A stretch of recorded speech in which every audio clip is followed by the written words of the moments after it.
एक बार फिर नहीं औरत हुआ उस दरोगा जी से जाके कहा कि ये दरोगा जी बहुत ढेर दिन से हमारे जो चलने की बारे पिए की बारे इंग्लिश में हस्बैंड बोला जला लौकत ना आवे कोई की बारे में आके बहुत रही कि सोची सोची दिया हमरो अरे काहे घबराता दरोगा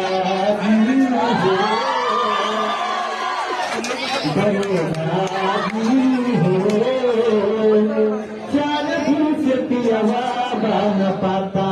दरोगा चार दिन से पियावा बान पाता वाले बहुत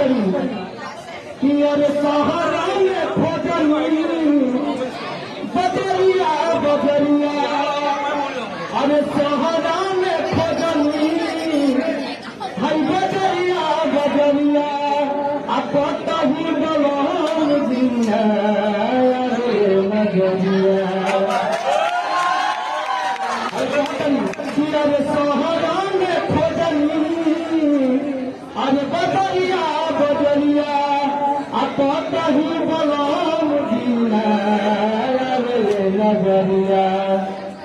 अरे उनका बिना ननकारो रे अरे उनका बिना ननकारो रे अरे जिया का बराता दरोगा जी हो अरे चार दिन से पियावा बानी पाता दरोगा